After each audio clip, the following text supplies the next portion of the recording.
Well, I didn't print out schedule here, so I will start those with Chuck, and then he can pass it around. And then that way, if he has questions for Sunday, I'll let you start those wherever you want. And, yeah. So, we're covering big enough chunks that I think it would be very helpful if you can do these questions. If Elliot has more. I forgot the reading for next time. Do you remember, Elliot? It's Job 15 through 21. Okay. So Job 15 through 21. If you weren't here Sunday, we're covering this in big chunks. So it really would be helpful. There's no way we can go wrong with text in class. It's getting anywhere. Oh, that's mine. Oh my Whoa, they're the same page, Katie. No, I had a page in my hand and she takes it. Pass it that way.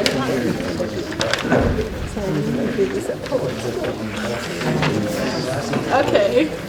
Okay, we'll go ahead and get going here. So, if you weren't here Sunday, I'll leave these over here if anybody would like. I can keep them up here. We'll let Elliot's questions after too. So tonight we're covering chapters 3 through 14. So as I was preparing, I was thinking, who in the world put this schedule together? Well, I did, so I can blame myself. It's kind of in one way, think, how in the world can we cover that much? Well, we're going to give it a shot. We have Job speaking in this section, and then each of the three friends giving a reply to him, and then him giving a reply to each of them. And so, and many of the things said are said repeatedly throughout the book. So in one way, in going, kind of taking a sampling, we're not missing a lot of the points being made. But the thing we do miss, and I think this would be so helpful if you'll read on your own, you miss some of the power and poetry of the words of the passion that are said. I mean, like we noted Sunday, Thomas Carlyle referred to this, he's a great writer, referred to this as maybe the most outstanding work of literature in or out of the Bible. It really is, and it's been a while since I read through it. It is a very, very powerful and well-constructed, epic, poetic, dramatic play. So, let me just talk a little bit of something that we mentioned Sunday. So the prologue, chapters 1 and 2, these angels and Satan coming before God, and Satan challenging God with respect to Job's faithfulness to him. And like we noted, and a key element of his prologue is not just that it sets up who Job is, but it gives us insights that Job does not have. Job didn't have chapters 1 and 2. We've got that. And so we may not have all the answers Job was seeking by the time we get to the end of the book, but we do have some of the answers. And one key answer, or one key component is, again, it's not an ultimate answer, but one key component is that Satan is intimately and directly involved in his suffering.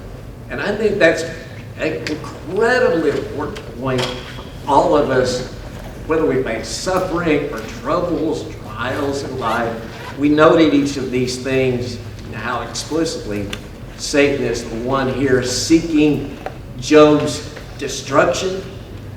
Now, again, that doesn't answer every question that would arise. A very important question. Well, why would God permit Satan these wide boundaries? Why would he do this? But seeing Job as representing us, and in really a book in many ways that's set in a timeless passion, I think to help people through the ages deal with the question of why are these specific things happening to me? Well, one key answer is Satan is very interested in bringing you down and destroying your faith. And I think keeping that in mind is very important. And Brett, he related a story can you relate that real quickly at the tornado destruction Yeah, here in Bowling Green?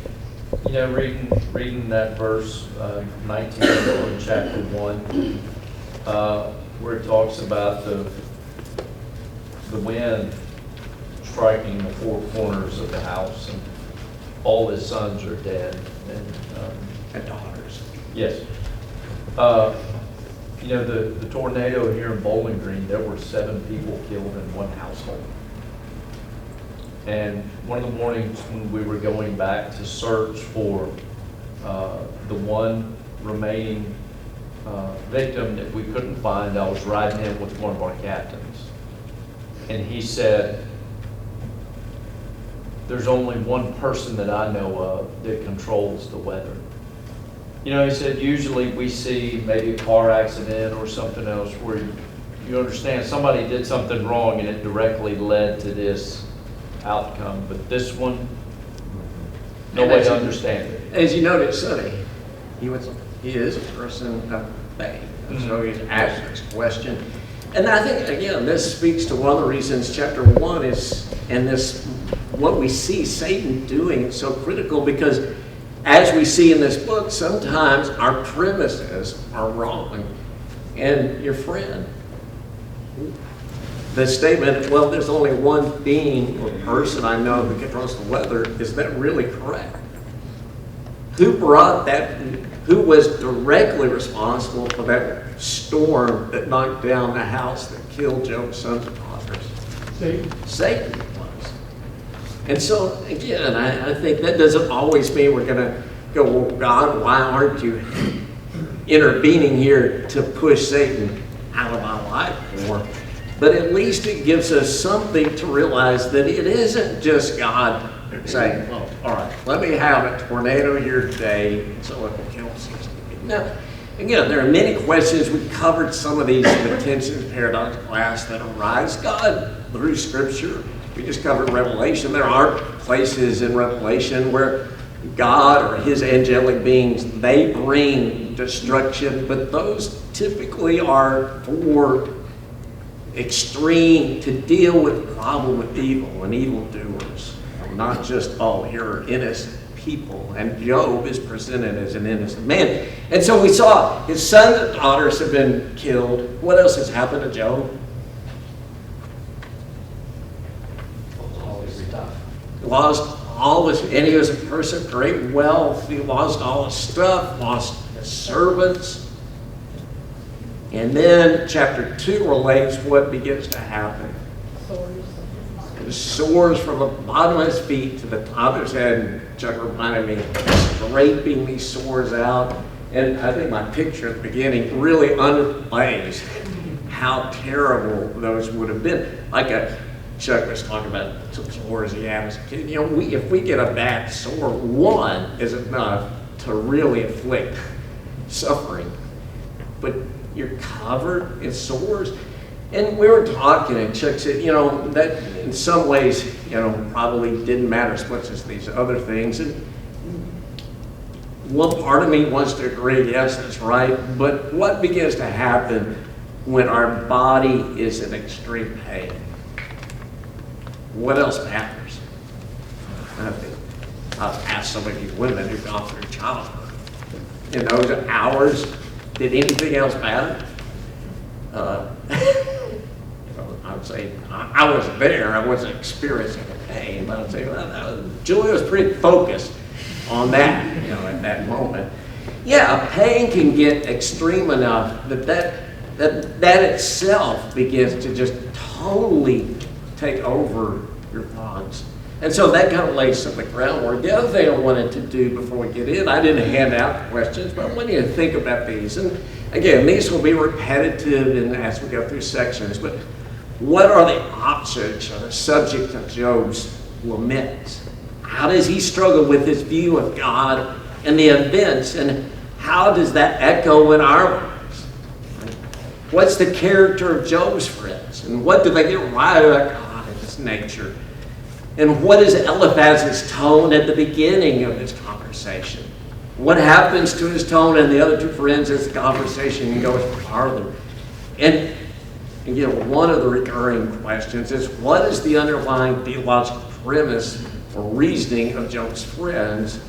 And what is the basis? Where are they arriving at these views?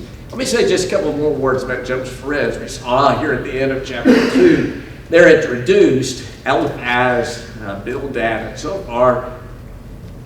If this was all you knew from the book of Job, what would you think about his friends?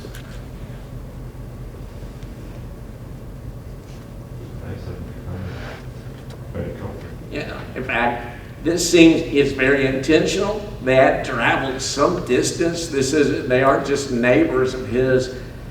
And then they get there, and what happens? They sit with him for a week. I mean, these are real friends. And I think that's key as we get farther in the book.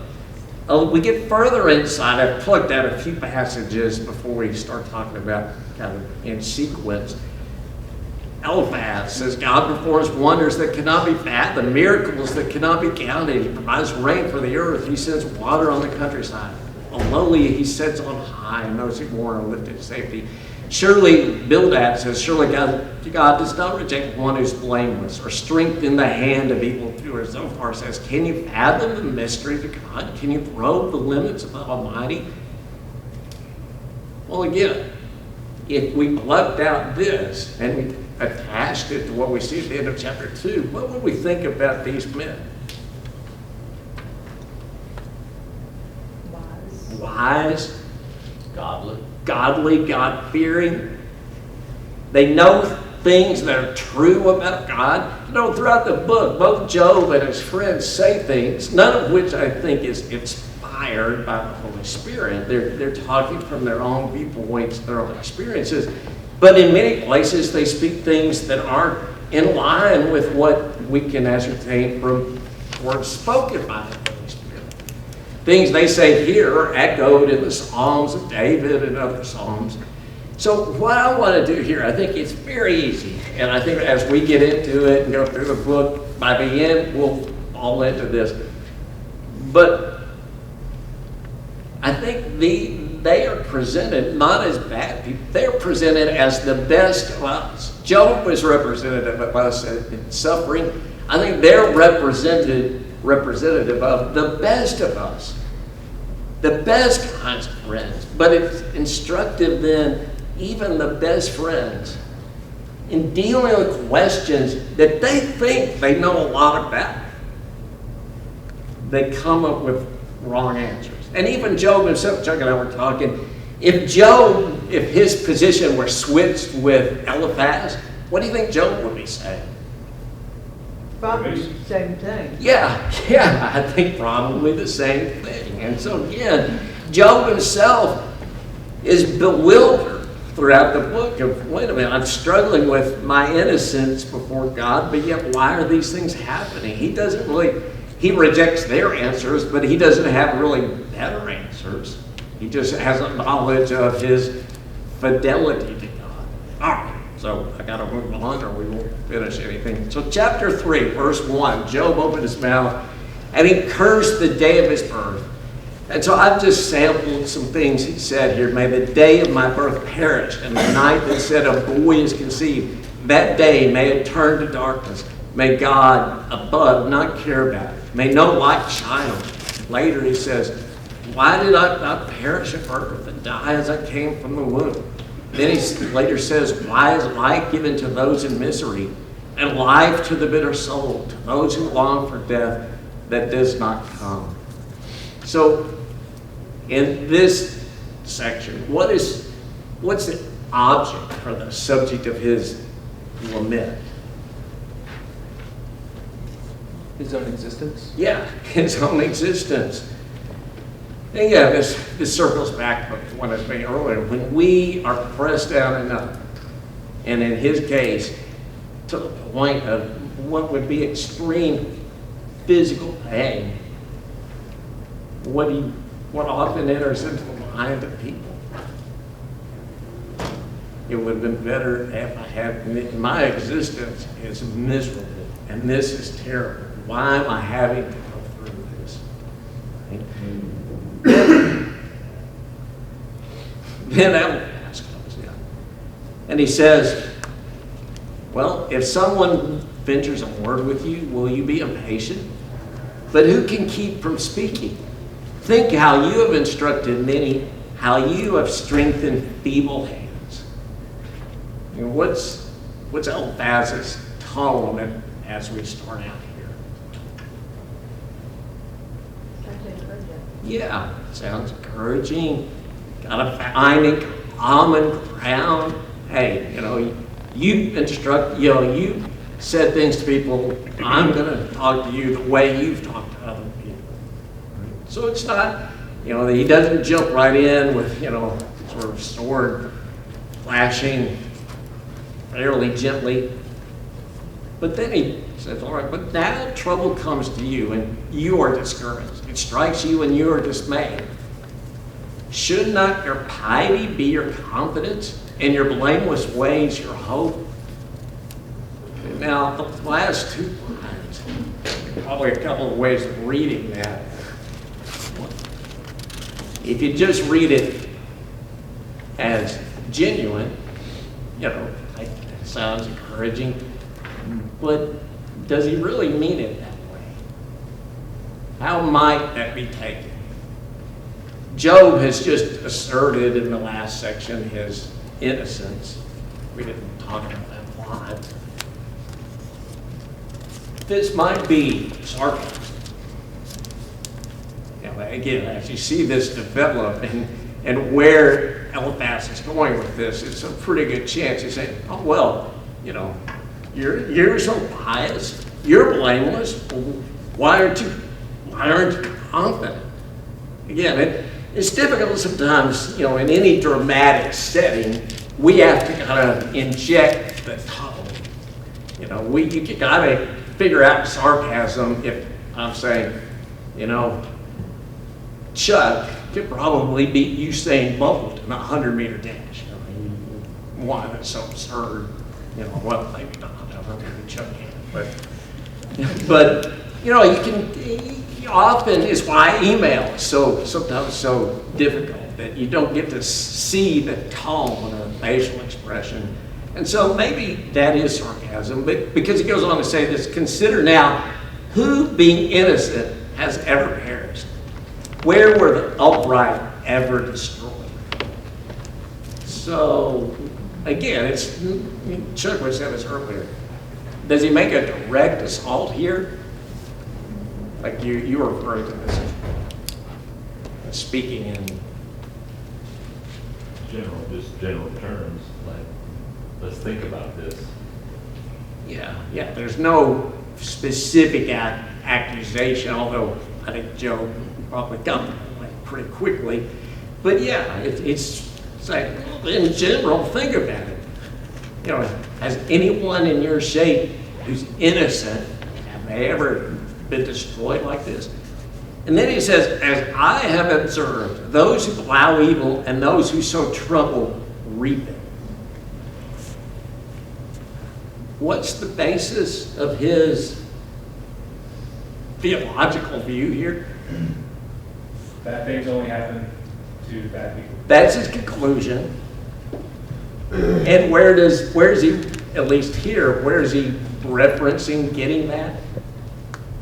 He said, as I have observed, I've lived life and I've seen this work out.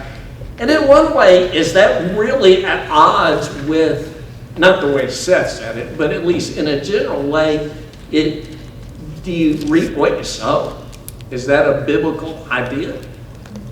Well, sure, but as Seth kind of said it, the idea that everything, every specific thing that happens follows the reap and sow paradigm, well, that's extending that generality way too far. Well, then, Job, I said we're going to roll through this. Job comes back. And things start deteriorating here in terms of civility. If only my anguish could be weighed and all my misery placed on scales, it would surely outweigh the sands of the seas. No wonder my words have been impetuous. So he's saying, what's Where are such strong words? Where are they coming from? His desperation.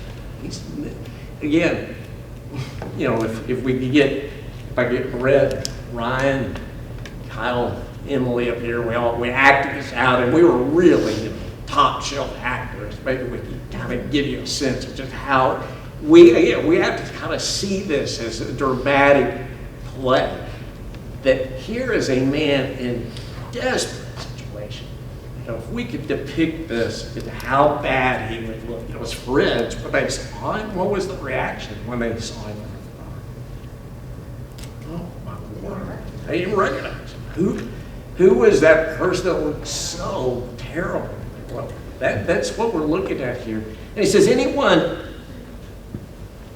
This is he speaks a little in generalities here too. Anyone who withholds kindness from a friend forsakes the fear of the Almighty. But my brothers are as undependable as intermittent streams. Yeah, it's beautiful language. What's he say? With such poetic expressions. Who is the intermittent streams? Yeah, Eliphaz. And think about part of the world that he's living in terms of a lot of the streams, what happens to them? They dry up, and then big rain comes, and there's a big flood, and so it's like, yeah, you guys are friends, but you're like the extremes that, you know, times get rough and you dry up.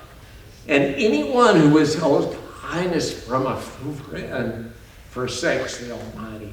Well, who's that for? Well, yeah, he's pointing that at Eliphaz. Teach me and I will be quiet. Show me where I've been. How painful are honest words. But what do your arguments prove? Do you mean to correct what I say and treat my desperate words as wind? Yeah, that's a very descriptive way of putting those last two lines. What's he charging his Eliphaz with doing? How would we say it if we were just saying it in everyday language? I was going to say, I like my Bible says a despairing man should receive loyalty from his friends, even if he abandons the fear of the Almighty. So when you're in your deepest pit of despair, that's the last place you want to be when your friends are going to come in and correct you. Yeah, well, what are you kicking me when I'm down? And do my words, like you said, my words are like wind to you. You are not listening.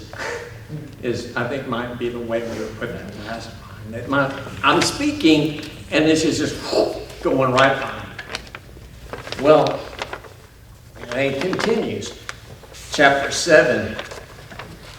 Now, that's what he's saying. Again, as you read through the book, we have to figure out, well, who are his pronouns referring to? You know, what is mankind that you make so much of them? That you give them so much attention, that you examine them every morning and test them every moment. Will you never look away from me or let me alone, even for an instant? If I have sinned, what have I done to you? You who see everything I do. Why have you made me your target? Have I become a burden to you? Why do you not pardon my offenses and forgive my sins? So as you read through that, it becomes obvious, who's he talking about now? Who is this lament or cry directed toward? Well, now shifts from his suffering to God.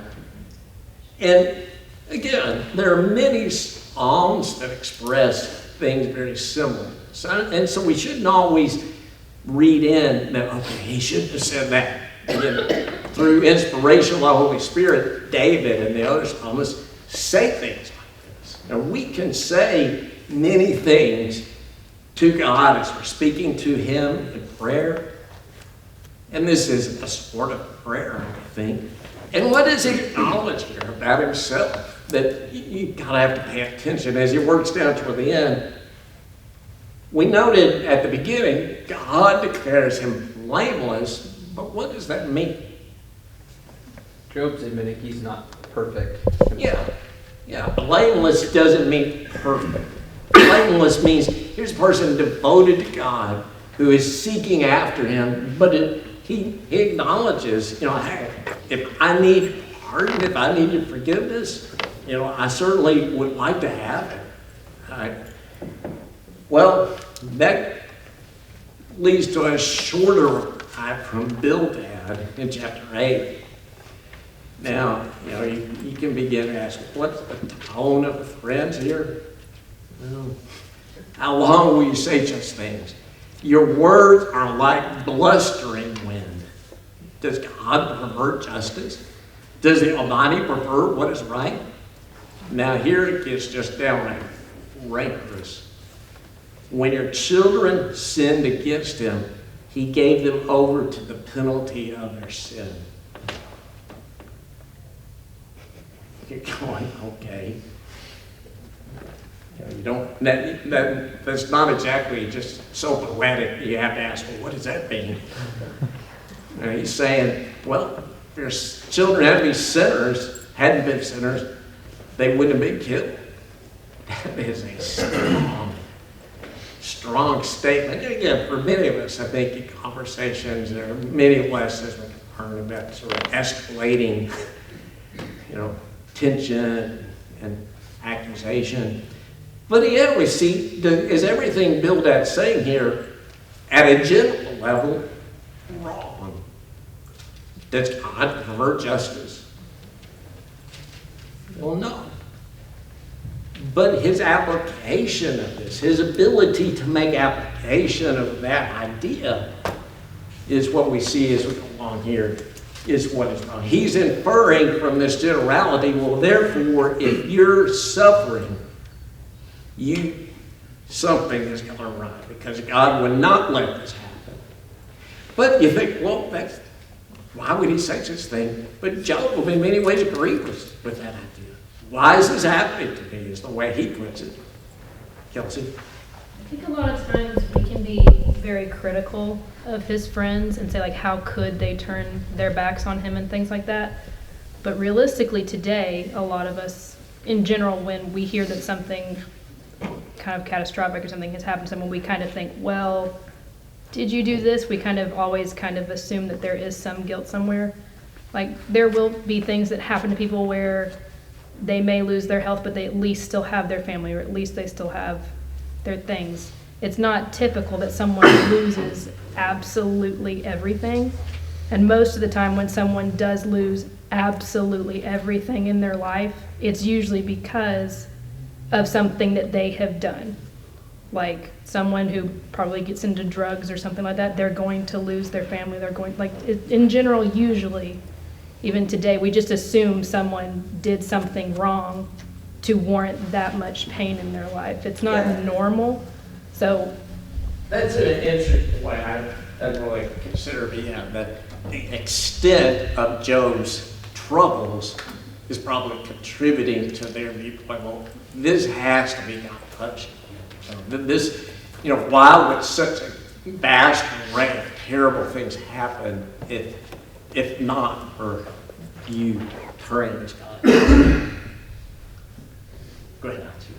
Going back to what you were saying about the tone that's developing, there's a couple things that stood out to me. Number one, that Bildad he's using the terminology that Job was using, maybe sarcastically. He's saying, yeah, your words are wind, at least at this point. To me, it speaks to like the argument has been developing over this point. And then when he kind of brings Job's children in, to me, that's fighting words. Like, I'm not a father, but in talking to my parents, it seems like there are few things in this world that will anger a parent more than you messing with their kids. And especially Job, who offered, these sacrifices in case they did something maybe they didn't even know about it. And Job's in a lot of pain, so everything is sharper. So it's almost like this. If I were there, I'd kind of take a step back, like, oh no. Yeah, that's a good way of expressing my words. I don't want to personalize this so much that I pick up somebody in our congregation that is going through terrible hurt and pain. But you can imagine somebody having lost a child, walking in and going, well, you know why it lost? Either because of what you did, or what they, I mean, that would be, like you said, fine. How do you talk about getting the anger boiling up? But then he says, as part of this, ask the former generation and find out what the ancestors are. And then he goes on. So what's the basis he's using? So Eliphaz said, well, I'm a little while ago, I've seen the sow and reaping model work out. Bildad is saying, well, our ancestors, those that we rely on for wisdom, this was their viewpoint too. And so both of them are, they're not just going, oh, I just came up with this idea. They're relying on teaching and things that seem to make sense to them. Well, Job comes back and says, how can mere mortals prove their innocence before God? Though they wish to dispute him, they cannot answer him one at a time out of 1,000. One time out of 1,000. His wisdom is profound, his power is vast. Who has resisted him and come out unscathed? He moves mountains without them knowing it and overturns them in anger. Again, language very reminiscent of several of the Psalms. So just get like his friends. He goes, look, I believe in God's power. I believe in his greatness. And yet that creates a problem that begins to be a theme in Job. God's greatness, how does that put Job in a difficult spot, at least in his mind? Brings up one question. Yeah. How could I ever talk to him? I really do believe I'm innocent here, so how can I make that case? And he says that if only there were someone to mediate between us, someone to bring us together, someone to remove God's rod from me so that its terror would frighten me no more, then I would speak up without fear of him. But as it now stands with me, I cannot. So this cry that I need someone as an advocate, someone standing between, and I believe Jared or Lawrence, sometime here recently even used this. This is one of the big advantages we have in reading this now, because what do we have? That, right. And Job did not know that he too would have Jesus, but after the fact. But now we can see, where is Jesus? Some of us were in Revelation, referring to Hebrews. Where is Jesus and what is he doing?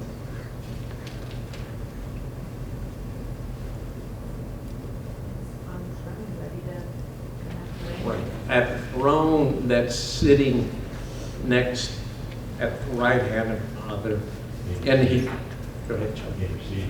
Yeah, interceding. I love what the Hebrew says, so that we can come boldly to the throne of grace. And so that we can receive grace in time of need. This idea that Jesus, looking his life, when we talk about someone through their own suffering life. I referred to the book that talks about a young woman who had gone to Haiti with strong faith, and she sees the terrible conditions and the corruption and all the bad things, and she comes back without faith, thinking, much like Job, how could this thing kind of be going on? That's where it's such an advantage. When we have those questions, we might not have all the answers, but our thing to lean on is, who do we see? Jesus.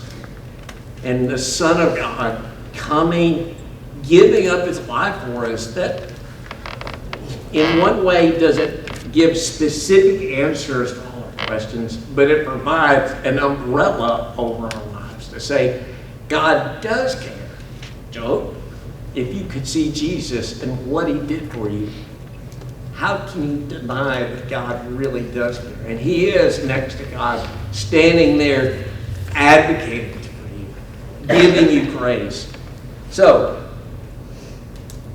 then so far comes in. And you would think it couldn't get much more heated, but it does. Are all these words that go unanswered? Is this talker now?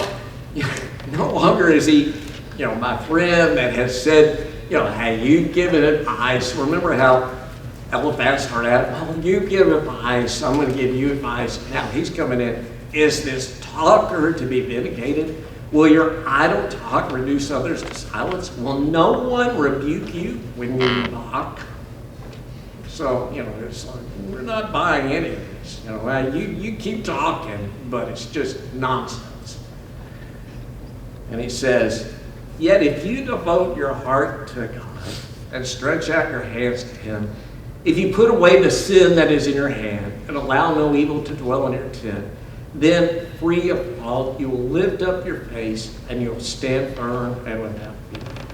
Well, is that good advice to sinful people? Well, yes, but it skirts the problem that Job is facing. Because while, yes, he acknowledges, I'm a sinner, but I can't link up my sin with what has happened. It just doesn't connect. And so you see again, in some ways, as we tend to do, kind of talk past each other. Job keeps, I'm innocent. And I'm like, Job, shut up. You need to go before God and admit your guilt. And you're like, well, wait a minute, you aren't listening. I'm not guilty. And then Job replied, here's where again, the sarcasm here is not so hard. Doubtless, you are the only people who matter, and wisdom will die with you. But I have a mind as well as you. I'm not inferior to you. Who does not know all things? Who does not know all these things? Well, you keep telling me things that, we all understand. Why do you just keep saying that over and over? To God belong wisdom and power, counsel and understanding are his. He tears down, what he tears down cannot be rebuilt. Those he imprisons cannot be released. I'm with, God is in control. God is all powerful. But I desire to speak to the Almighty and to argue my case with God. You, however, smear me with lies. You are worthless physicians, all of you. If only you would be altogether silent, for you, that would be wisdom. You can see why someone like Thomas Carlyle referred to this as such a great work of literature. If you start seeing it as a dramatic play, as this back and forth with irony and sarcasm, passion and emotion, it is really written, I think, to touch us. It's not just a list of propositions about God and responses to it, but to touch us as this is how we feel when we go through stuff. And this is how we feel when we get, trying to make sense of things. And the frustrations we feel in trying to help others, or sometimes we think we're trying to help others, and trying to make sense of what's going on. I think it's trying to pull us into that, right? So, what does he keep doing? And again, this is kind of circling back on what we see. It's not just his friends, but what's Job's main dilemma here? He's innocent. He's innocent. And yet he's trying to make sense of these bad things that happen. And so he's got inside information about his innocence that his friends are disputing and don't have it. But in some ways, that just causes him to be even more bewildered. Well, wait a minute. Because down deep, I think he does kind of hold their theological view that, well, wait, or at least he did. I think he's beginning to question that. I'm not sure that really makes sense. And that's why he says, that's why he would say things. That's why I want to speak to God. This doesn't make sense with my view of how the world works. and the way God operates. But as we'll work toward the end, that is in many ways the message of this book. Our ability to evaluate how God works in the world, and for that matter, Satan. Well, yes, we have scripture to rely on for general points, but in terms of specific things, that doesn't always answer. We have lives of older people and things and we have our ability to observe the way things work. But does that make us like God? Does that give us insight? So, well, this is how it's working. Yeah. Well, yes and no. It gives us some general direction, but thinking we got it nailed down. This is a book, I think, about building humility in our own view of God and the world. He ends this, and even though it goes in chapter 14, stop here, chapter 13. Only grant me these two things, God, and then I will not hide from you. Withdraw your hand far from me, and stop frightening me with terrors. Then summon me, and I will answer, or let me speak, and you will reply to me. How many wrongs and sins have I committed? Show me my offense and my sin. Why do you hide your face and consider me your enemy? It's one of the things as we go through is seeing that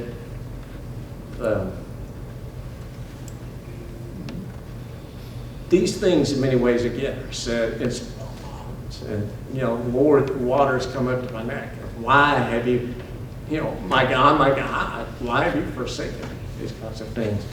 But somewhere in these laments, Job crosses a line as he begins to challenge God, you need to answer me. Now that, Jim Ward, in fact, I'd asked him, he says many, many years ago when we were still at Elmville, hey, Jim, can you preach a lesson on, what kinds of laments to God, how do we make this distinction between things Job or David says that seem very strong, but seemingly okay, and we're encouraged to say in Psalms, and things that are. He said, well, right, he preached a lesson that was worthwhile, but even he admitted, this is not the easiest thing to answer. One thing before we finish, I did want to say about the friends. There's a fourth friend that shows up. Anybody remember his name? In chapter 32, Elihu shows up. And we're inclined often to lump him in with the other friends, but as the story develops, he's not lumped in with the other friends. As we'll see at the end of the book, God does not charge him with saying things that he shouldn't have to Job. And in fact, many of the things he says are right in line with what God says himself. And his charges, his criticism of Job comes from a different angle than does these friends. So I just wanted to mention that. I meant to mention that. We're about done, but if you have a comment, Jay. That's a great comment. We in chapter 1 and 2, we know why Job is in this situation. It was the devil was going to test his faith. He said, "Let this happen to him," and he'll quit on you, God, right? And I just see such a parallel with James chapter 1. Our faith is tested. He brings trials and tribulations. We're supposed to count that as joy to draw our faith closer, right? And he goes in there and says, we're not supposed to be men that waver. If we lack wisdom in dealing with it, pray to God, right? And then our reward is eternal life. You gotta, that is a parallel to us. This is a story, because he blesses Job in the end. We can't just stop studying at chapter 2. You got to read the whole picture, just like you got to read the whole first chapter of James to see that it's about strengthening our faith, helping us to dig in and never give up. Jay, great point to end. Thank you all.